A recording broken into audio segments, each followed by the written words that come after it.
that's so superficial and sexist.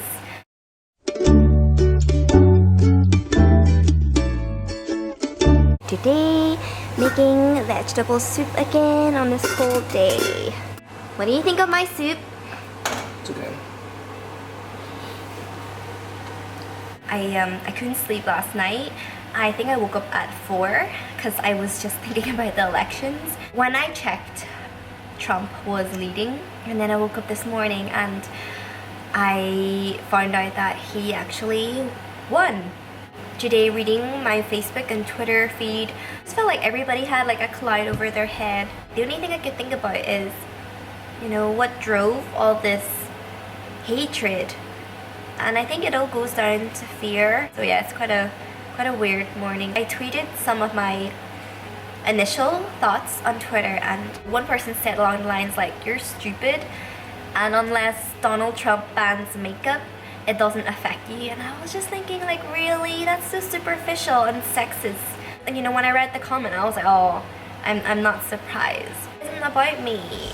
I'm thinking about the people who are living in fear. I think especially in this time, we definitely need to stay united even more. For better news and on a more positive change, I am so happy to announce that we are already 50% into funding our second school. It was only yesterday that I found out that we had enough to fund one school. So to know that we are also 50% into the second school is just, I don't even have words to describe. Like, it just makes me so happy, and it totally brightened up my day. That's amazing, guys. That's like at least 150 children's lives we've changed for the better. There is a lot of goodness and kindness in the world. So once again, I want to thank you all for being so selfless. Please continue to support the cause by getting a t-shirt, hoodie, tank top, sweater, whatever. Remember, you don't have to just get the shirt. You can choose to get the palette, in which $2 of every palette will be donated to Pencils of Promise. So thank you, BH Cosmetics, for being so kind and supporting me in this vision. An alternative, you can donate to Pencils of Promise. And I want to update you guys to let you all know that we are already $9,735 in. So happy to get lunch. We got a chicken broccoli bake. Yeah, they make the best chicken broccoli. Oh, I like your t-shirt, honey. Where'd you get it? I support the cause a lot. Are you hungry? Do you want to get some food? Cold! Isaac goes to daycare today. Actually, we're gonna go pick him up soon, but we just watched Doctor Strange. What do you think? It was strange. It wasn't your standard Marvel movie with loads of laughs. I thought it was okay. It was different from what I thought it would be. Yeah. But this guy loves Benedict Cumber. I love his name, Benedict Cumberbatch. That's like the most unique name ever. I think he plays really cool, like quirky, weird roles. You've never actually seen anything he's watched prior to watching this? Yeah, I know. But so how do you know he's quirky? Just because of Doctor Who? yeah, just like his roles that he's given. Benedict Cumberbatch. Imagine just naming your child Benedict. Benedict. That will be the name of our next child. Benedict Cumberbatch. Benedict NG. Hey everyone, I just woke up from a nap. Because, well, as usual, I didn't feel so well. Some of you guys are like, why are you always sick, Bubs? You need to take some vitamins. And I think you're right. So, I just woke up from a nap, and I think it was a good nap. Aside from one thing, excuse me, I had a nightmare, but it wasn't a nightmare.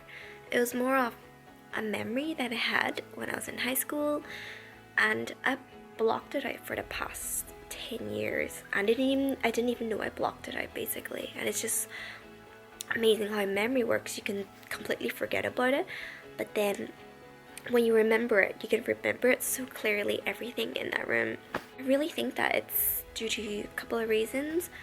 One is because the post-election results and all the racism that I've been seeing since that day, and secondly because I'm writing on a new chapter in my book, so it means I've kind of had to like think back on my high school times again, times I've blacked out. So in my dream, or revisiting the memory, I was walking in a corridor and I was walking to geography, and I've always hated that corridor. I still remember like those days. I would be so terrified to go to school. The school that I went to is known to be quite a rough school, but it was near where I lived then. I was walking down a corridor. I was only 12 years old. And then the corridor was filled with people on both sides of the wall. And then as soon as they saw me come, they looked at me and there was just this silence in the air. And I kept walking, and then somebody decided to turn off the switch in that corridor so it went completely black. And then suddenly someone pushed me and I flew to the left. The person on the left side of the wall pushed me into the right side, and basically like both walls were full of people, and they just kept pushing me left and right, left and right, left and right, until I was at the end of the corridor. And it felt like such a long time.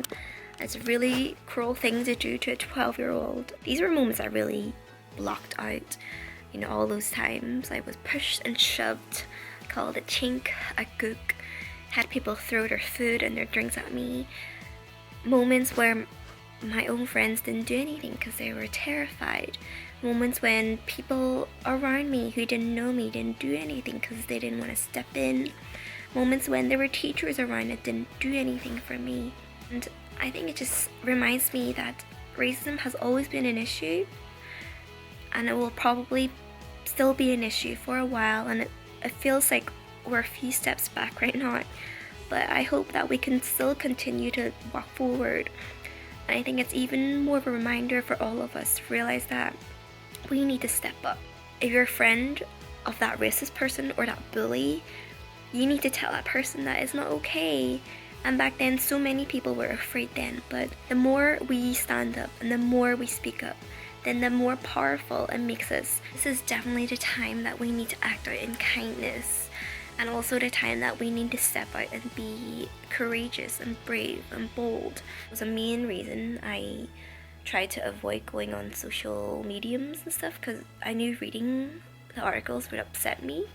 So I took a break away, but before I went to bed, obviously, I checked and I read a very disheartening article. So it's probably why I had that nightmare, but I'm glad I had that nightmare, because I feel like I need to relive it so I can put myself in their shoes once again, but except it's much more magnified. Even though I don't live in the States, I'm thinking about everybody, not just you guys, but people around the world who have to be in this situation every day, and it's not fair. Everybody deserves to be treated with respect. Back then, no one could be there for me, but now that I'm older, you know, I have the choice to be able to help someone, and it's just the same for you guys. Also, a reminder, guys, there are always gonna be people in the world who are unkind. There's also lots of people in the world who are kind, and usually you'll find that in events, very tragic events like natural disasters, earthquakes. It's terrifying and it's horrible. It's absolutely heartbreaking to hear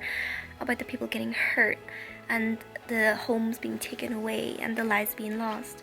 But amidst all of that, you also hear about stories of selfless people just flocking by the area, just trying to do the best that they could, saving as much people as possible, providing food, shelter, warmth. Let's all try our best to be optimistic and just concentrate on being kind. You can't depend on the president in every aspect of your life. It's definitely an inward thing. Individually, we need to work upon ourselves. We need to realize that being kind and being compassionate is something that's going to keep society upstanding.